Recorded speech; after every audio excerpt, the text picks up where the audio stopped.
जाए तो हम सोने की मूर्ति चढ़ाएंगे। पार्वती जी चौंक गई, कंजूस औरत सोने की मूर्ति कह रही है तो दे ही दो संतान। तो पार्वती जी ने भी कहा चलो अच्छा तुम्हारे संतान हो। सेठानी घर आई और कुछ दिन बाद पता चला गर्भवती है। अब गर्भवती में होने में खुश न हुई, टेंशन में हो गई कि अब सोने की मूर्ति देनी पड़ेगी। रोज सुनारन की दुकान जाके पता करें सबसे हल्की कितने की मिल जाएगी।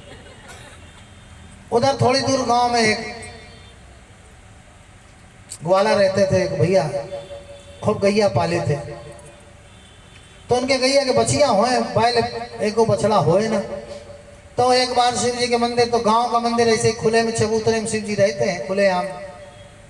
तो एक खुले वाले शिव जी को जल चढ़ाया, जाके बोला हे भोले बाबा अगर हमारे गाय का बछिया बछड़ा हो जाए तो हम आप ही को दान कर देंगे। शिव जी ने कहा रे वाह, इतना बड़ा भगत कि जो चीज देंगे वो हम ही को दे देगा, इससे बड़ा क्या। शिव जी ने भी कह दिया तथास्तु, जाओ ऐसा ही हो।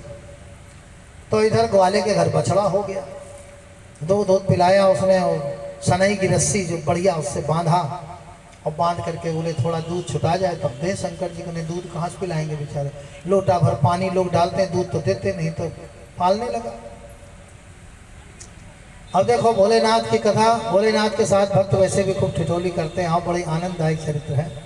अब सेठानी के घर में पुत्र हुआ तो अपने सेठ जी से बोले सुनो फलाने सुनार के हम पता करके आए, सबसे सस्ती मूर्ति वहीं मिलती है, एक देवी जी की मूर्ति ले आओ भैया, मंदिर जाना पड़ेगा, 40 दिन हो गए हैं, चढ़ाया जाके। तो सेठ जी बोले तर्रो कह रही है, इतना भगवान ने दिया है, एक कहो विचार तो अलग बनवा दे। बोले तुम्हारा दिमाग खराब है, जहाँ बता रहे हैं वहीं से लेके आओ। गए सेठ जी, देवी जी के ले आए मूर्ति, बड़ा मन मार के सेठानी गई। आज चलो थोड़ा फूल पतासा भी ले लिया, मैया को चढ़ाया प्रसाद और साथ, फिर मूर्ति लेके खड़ी है। मन तो नहीं कर रहा बेचारी का, लेकिन अब करेगा, मन्नत मानी है। तो दूर से कहती है गौरा मैया तुम बड़ी अच्छी हो, जो मांगो सो देती हो, तुमने हमें संतान दी, हमने कहा था मूर्ति देंगे तो ये ले मूर्ति।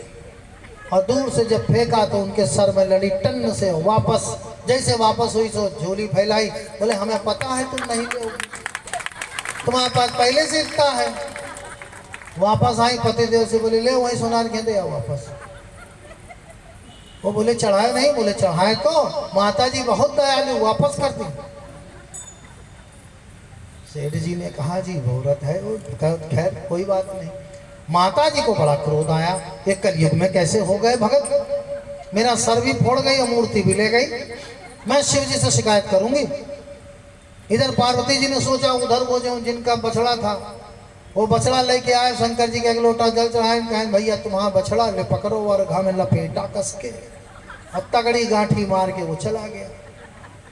अब धूप जेठ की दोपहरी, बछड़े को लगी धूप, उसने झटका मारना शुरू किया, जोर जोर झटका मारा, मिस्त्री सीमेंट कितनी लगाएगा, आखिर में उखड़ गए भोलेनाथ। अब वो बछड़ा दौड़ा गया तालाब में, वो तो अपना वहां पड़ा है शंकरों जी किनारे, बोले बताओ जटा से गंगा पड़े तालाब में है, ये ऐसे कलयुग के भगत है। माता पार्वती वहां पहुंची, देखी वहां तो गड्ढा खुदा है, बोले देखो इनको भी घर छोड़ के चले गए। वो रगड़ते रगड़ते जो निशान था वो गई, और जाते ही बोली कि बताओ देख लो कलयुग में क्या दशा है भक्तों की हमारे यहाँ। शंकर जी कहें तुम्हारे ऊपर भी कलयुग का असर आ गया।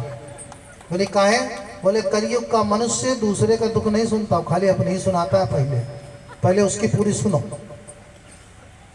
पार्वती जी बोले ज्यादा ना बोलो, आपको तो अपनी पड़ी, हमारी दशा देखो। शिव जी बोले बताओ बताओ क्या हुआ। बोले देखो एक सेठानी ऐसी ऐसी बात, भाई मन्नत मांगी, जब दे दिया पुत्र तो मूर्ति लेके आई, मूर्ति दी नहीं, सर फोड़ के चली गई ऊपर।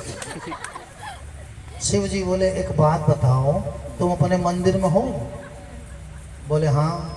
बोले अब हमें देखो, हमने भी एक कलयुग वाले को दे दिया, हमारा तो घर ही बर्बाद कर दिया, उखाड़ के तालाब में डाले। अब कोई हमारा भगत आ जाए खोल दे तो छूटे।